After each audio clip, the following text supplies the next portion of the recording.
In this quick video, we're going to go over LM Studio Bionic, a new tool released by LM Studio, which is essentially an agentic harness for open source models, for open weights models. And in my opinion, this is more important than ever with everything going on in AI. I do believe open source and open weights is something that everybody should become familiar with. LM Studio is one of my favorite ways to run open source models on my computer. I've done a few videos on them already, but LM Studio is pretty much just a model runner, a way to run LLMs. And today it's not really about LLMs anymore, it's about running LLMs within agents. So ChatGPT is now ChatGPT Work and Codex, and that is essentially what LM Studio is doing. But the promise of LM Studio is you could run it with local models, open weight models, where you're technically not paying a third-party provider. Everything is technically staying local on your computer, it's private, and you have all these models you could choose from that are optimized to work on your computer. Now I'm just going to give you a first look. I've been running this for the last day since it came out. I'm running it with Gemma 412B and GPT-OSS. I'm going to tell you what I've discovered, the pros and cons. But first, let's just look at the announcement really quickly. Bionic is an AI agent for getting real work done with open models, including coding, research, and complex work with documents and files. You can use local models or switch to open source models in the cloud for heavier tasks, all while staying in control of your privacy and AI spend. For all LM Studio Bionic users, we commit to zero data retention and never training on your data.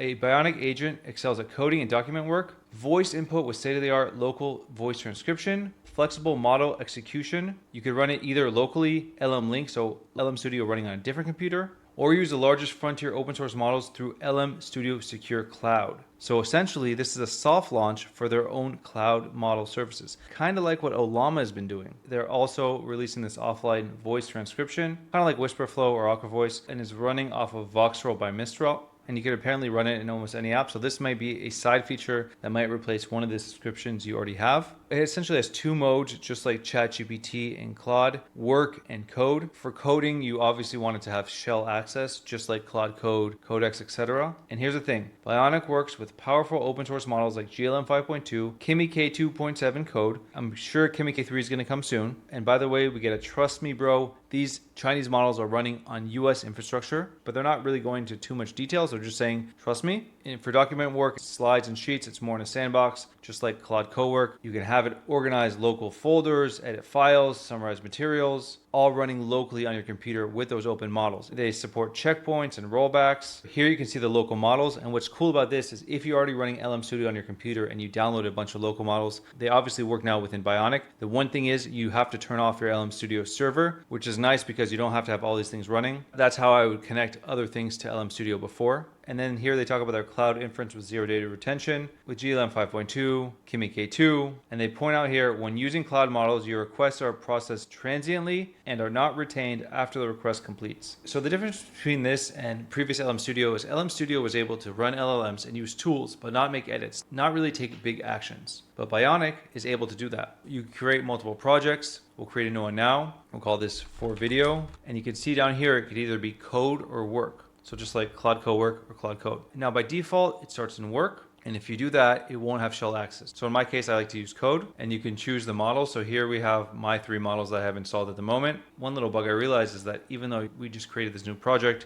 you have to go and select it. At that point, it will ask you what directory you want to work in. So we're just going to say Bionic test and we'll say what tools you have access to. But this release makes it kind of clear of what's really going on in AI right now. The main workflows are now work or code. Frontier models are getting too expensive and people want to run and probably will need to run open source in the near future. But again, for LM Studio, I think the main release here is their cloud inference. Models that they are providing with a subscription that are hosted in the US. By the way, I think that Ollama's cloud models aren't officially guaranteed to run in the US, but they mainly are. Whereas here they're saying inference is being provided on US servers. Again, trust me, bro. So anyways, going back, we see here, it tells me the tools it has access to. Now the biggest caveat here, or what to take away from this, is that open source or open weights models that you're running locally on your computer will not compare with Claude Code or Codex or anti-gravity or any of these frontier models. These are trillion parameter models that are running on huge infrastructure that you just won't have on your computer. That means you have to adjust your approach. The approach in how much context you want to use, the approach in how much you're going to trust your agent. Because even last week, there were plenty of reports of GPT 5.6 deleting files off of people's computer. And that's not a dig at OpenAI. My point is, these agents still make mistakes. And if we're talking about a small model, a 12 billion parameter model, or a 9 billion parameter model, or even a huge model, they can still screw up. And when you're giving these models access to your computer, you have to understand this is a smaller model. It has less instructions, it has less reasoning capabilities, and it still has access to your full file system. So keep all of that in mind. That being said, if we go into settings, we see here the ability to log in. This is where you make your LM Studio account and then access their cloud models. I haven't done that yet. You could turn on web search, but you need to be logged in for that. In integrations, they have connected apps, MCP servers, so they have some out of the box. And what I want you to focus on here is, unlike with LM Studio, which ports over your models, it doesn't port over your MCP servers. So you're going to have to reinstall each MCP server. It will support both local and remote MCP servers. But what I want you to notice here is one thing that's missing,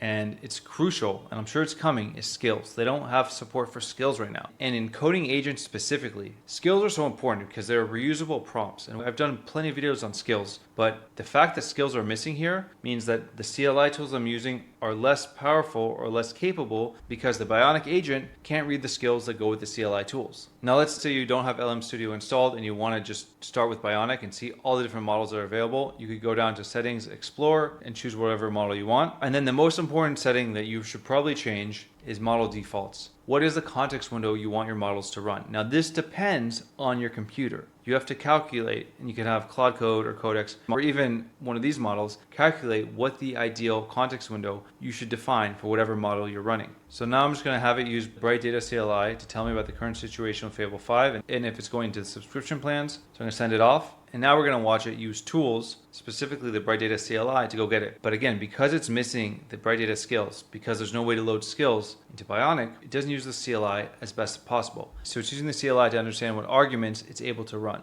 I also like, by the way, how we could actually see the thinking. The reasoning has been hidden or truncated on Claude and also on ChatGPT on Codex. And here on Bionic, we're able to actually see the thinking tokens. Probably still a summary, but still pretty good. And there we go. July 18th, emerging reports suggest that it's being reintegrated into subscription plans with a usage cap. So overall, I think this is really cool. I like LM Studio. I like to run local models with it. Local models are limited. They're smaller. It really depends on your computer. And even if you have the most powerful computer on the market, it's probably not going to compare to anything you're using with Fable or GPT 5.6 Sol. So you have to manage your expectations, but not only manage those, manage how you expect to work and get work done. And it's all possible. It's a workflow shift. And I suggest at least playing with this, understanding, getting to know open source, getting to know open weights. Now what LM Studio Bionic is doing here isn't that new. I've been actually running open source models via Ollama and Claude Code for a few months now. Bionic is essentially an agentic harness. Claude Code is an agentic harness, and Claude Code is still my favorite. It is very built out, it is feature rich, but that being said, it is not so efficient with small models because it's built for large models. So the benefit here is if Bionic is built with running smaller models with smaller context windows in mind, I believe it is better positioned, obviously, for running open weight models in the future. That's my first take on LM Studio Bionic. I've been running it for the last day since it came out on very small coding and work tasks. It is capable, it is missing some features, but I do like LM Studio. I like what they've done, and I'm sure it will only get better. So if you're out of Fable usage or out of 5.6 usage, or you specifically run open weights models, I suggest giving Bionic a shot. If you have any questions or feedback, drop in the comments below. If you haven't done so already, subscribe to the channel. It really helps me grow. Thank you guys for watching and have a great weekend.